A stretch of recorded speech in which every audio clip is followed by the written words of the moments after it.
You know, ladies and gentlemen, as you can see, I do have the place to myself right now. It's 8:31 at night on a Wednesday. But anyway, you know,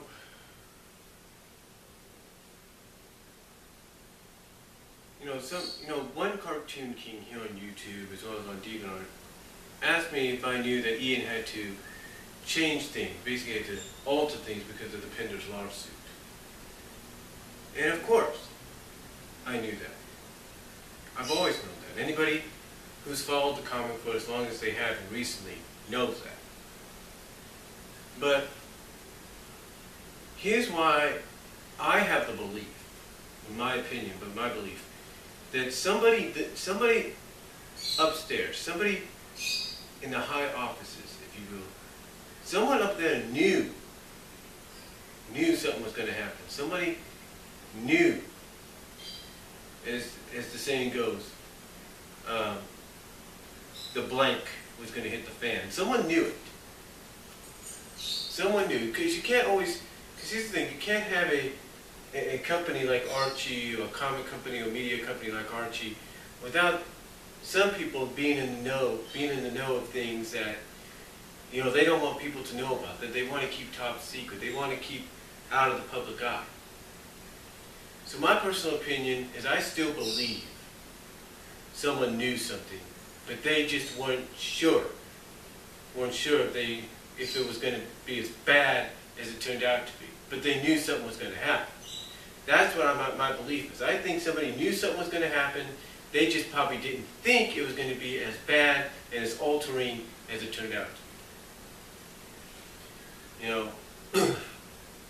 So, again, I'm still of the belief, in my opinion, I'm still of the belief that someone knew something was going to happen, but I will say this, maybe they didn't know it was going to be as bad. But at least they could have gave fair warning that, hey, be on your hands and toes, be on your tippy toes, something may happen, just to let you know. I mean, in other words, Ian could have gone on still with the story like he did, but they should have at least, kind of given some idea that, you might want to make two versions of the story, so that just in case something happens, you'll have this version. I mean, again, just my opinion, and you can argue any way you want, but I still believe, my honest opinion, someone knew something was going down. They just didn't think it was going to go down the way it did. That's my honest opinion on it, folks. I still believe it. I still believe it. I mean, you could say, that's not true, that's not the case. Well, I still believe it, folks. I still do. And always have. And I will. Until somebody proves me wrong. Until I am proven wrong by either Ian Flynn or Paul Kaminsky themselves, I believe, in my opinion, with my opinion, in my heart, in my mind, someone knew something was going to, somebody knew something was going to go down. They just didn't think it was going to be as bad, which is why, instead of doing the right thing and at least notifying the creative staff that, hey, something may happen,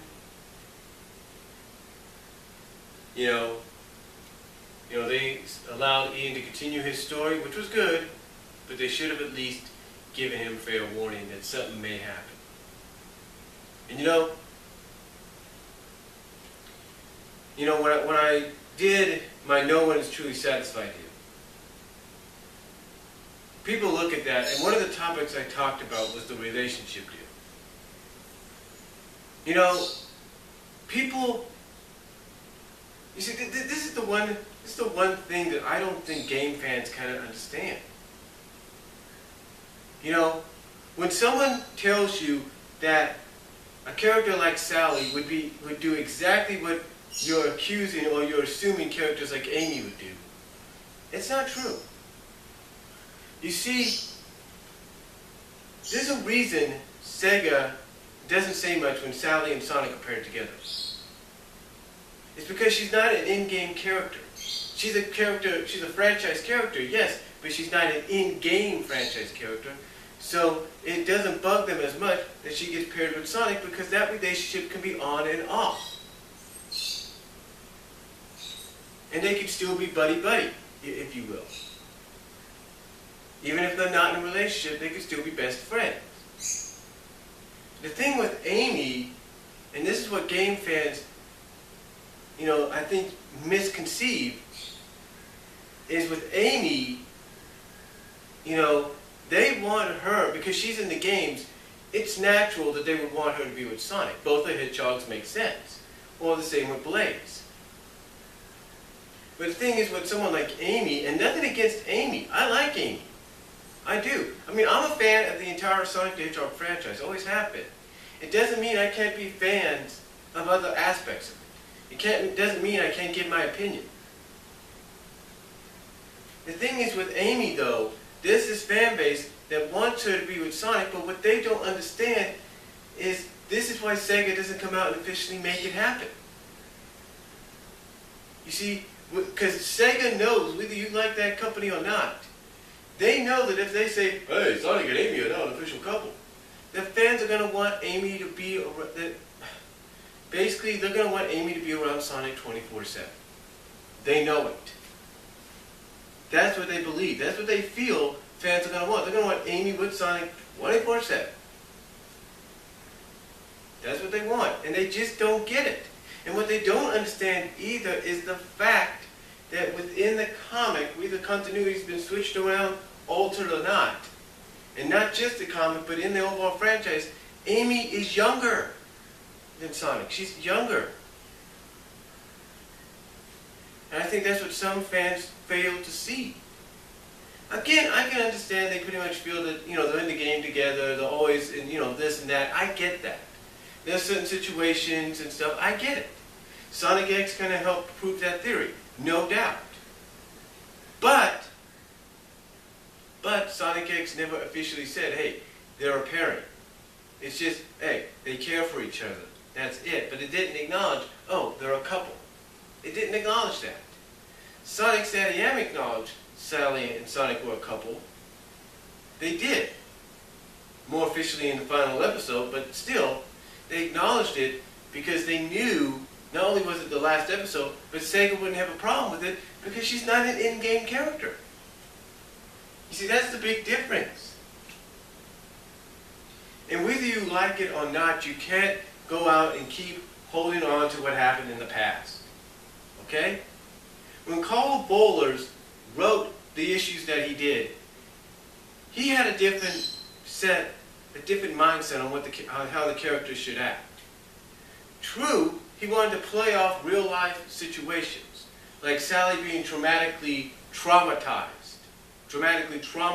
and because of what happened, just not ready to let go of her fiance at that time, Sonic.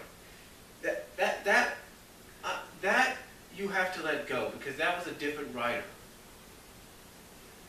What Ian Flynn has done, and everybody, and even I will give him credit for this, is basically establish Sally's character back to the understanding to where when she looks back at what she did in the Carl Bollers era, the character realizes that she was acting stupid and immature, which is why slowly and slowly and slowly, for nearly 90 issues, they rebuilt up to 90 issues, up to basically about 80 issues, they built back up that relationship. Slowly. And more importantly, when Ian Flynn came on board, in around issue 160, he, for at least 62 issues, slowly rebuilt that relationship. He rebuilt it. And that's what a lot of fans give him credit for. You have a lot of fans that are upset at 222. I'm not, because it did a lot of good things. Yes, it brought Sonic and Sally back together. Hey, I'm a Sonic and Sally supporter. I'm not going to deny that. But it also did something for Amy. It made her mature. It matured her. It basically established her as a very mature young lady that can understand, hey, I still believe Sonic will be mine someday, but if being with Sally makes him happy, then it makes me happy. In other words, she's more understanding now than she ever has been. Yeah, she likes it when Sonic's around her and Sonic holds her like this and stuff like that. What young girl wouldn't like that from someone they look up to and idolize and want to be with. Huh? The fact of the matter is, folks, no matter how you play it off, the reason Sally, whether you like it or not, is always with Sonic is because she's not an in-game character, and the relationship could be played on and off. Either you can turn it on for a few issues, maybe 6, 10 issues, then you can turn it off for a little longer and rebuild it. That's how it is done. Alright? Again, it's like I said, Nintendo, they know fans acknowledge Mario and Peach and Luigi and Daisy as couples, but they don't come out and officially acknowledge it or officially announce it, because they don't want to shove it down their throat, and they don't want to deter from what made the characters who they are. The same with Sonic and Amy. You know, Amy is supposed to be this fangirl in the games. This fangirl, whatever, you know, at times, depending on the media, voice of reason. Fangirl wanting to be with Sonic, voice of reason at times, whatever. That's who she is. That's who she is. And in the comics, she's that same way. Well, sometimes that same way, but it's more mature, more grown up. Sega realizes that if they were to do that, if they were to announce Sonic and Amy as a couple, it would detract from who he is. That's why they don't stay as much with Sally and Sonic, because it doesn't detract as much, if at all. Because they know she's the kind of, let's say, girlfriend that can understand, hey, this is who Sonic is. I've got to accept it. And like I said, the relationship deal can be turned on and off. And again, I think that's what some people are misconceiving. One works because one love interest is not an in-game character, and that relationship can be on and off, while the other is an in-game character, and pretty much what the fans want from that is a 24/7 kind of thing. It would basically detract from what made Amy who she is. So you can say whatever you want. Everybody's got an opinion. This is my opinion. These are my opinions that I've typed down, I put down in text, courtesy of Dragon Natural Speaker, and what I've said on video. So this is basically stuff I'm getting off my chest right now because of the fact that I'm trying to give an opinion and some people just don't understand it. Some people just don't understand it. And what I'm trying to point out is fact. You could say I have some good points. Yes, that is true. Thank you. But what you don't seem to understand is the points that I'm trying to bring up when it comes to the relationship deal. Yeah, there are situations that you might say in the past where Sally would detract from Sonic being who he is. Not anymore. You can't keep living in the Carl Bowler's past. Alright? You can't keep living in that. You can't keep saying, oh, well, because of 134, this Sally shouldn't, you know. You can't keep going back to that. It's done. It's over. You know how many issues that was? Huh? That's 118 issues ago. It's going on 124 in 2 months, but it's 118 issues ago. You can't keep living on in that. You got to move on. You got to say, you know what? That was just a different time, different place. Writer didn't know what the heck he was doing. Alright? That's how you got to look at it. Basically, you know what you do? You do what Media Man, Mixed Fan does over at DeviantArt. What he should do, and what everybody else should do. Take that issue, and whether you still keep it around, that's fine. If you want to keep it part of your collection, that's fine. But take the issue, turn it this way, put it somewhere where you know you could find it if you want to read it, and just act like it doesn't exist anymore. Just act like it doesn't exist. As a matter of fact, to quote something in a story from Writing.com, which is no longer part of Writing.com, I don't know why, do this. Do it like this. There's a scene in there where one of the girls uses this magic ring. They say, hey, I wish to have the powers of this ring. Okay, the girl has the powers of the ring. She basically turns her boyfriend and She basically turns her boyfriend into a pair of underwear. Into a pair of boxers, I should say. I know, crazy, right? But anyway, then in front of her friend, her best friend, if you will, she makes the boxers disappear. The girl and her best friend's like, where'd he go? Where'd he go? You know, the boyfriend who she turned into boxers. And then she says, oh, he's still around. He just doesn't exist anymore. He just doesn't exist right now. In other words, he exists, but he doesn't exist unless she makes it happen. And thus she makes him reappear. Here, again, as the pair of boxers. The point I'm trying to make out of that is, you know what you could do is you could look at 134, you know it exists, but you can act like it doesn't exist, like it never happened. And there you go. There you go. Just act like it doesn't exist, like it never happened. Like, no, that never happened. And there you go. Because apparently, that's how a lot of people are looking at 252 and Countdown to Chaos. They're looking at the fact that everything that's happened before that is going to be like it never happened or it's been altered. Again, act like it never happened. That's what you need to do. You need to act like it never happened. Act like it never took place, even though you know the issue still exists, but act like that issue never happened. Even if you haven't. That's my advice to you. Now, one other thing, Emerald Kennedy, Ezekiel 3000, or Ezekiel 300, asked me.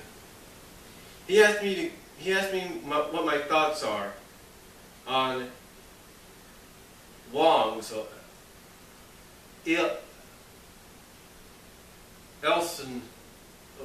Elston's, just put it, E.W. Wong's Sonic Comic Dramas.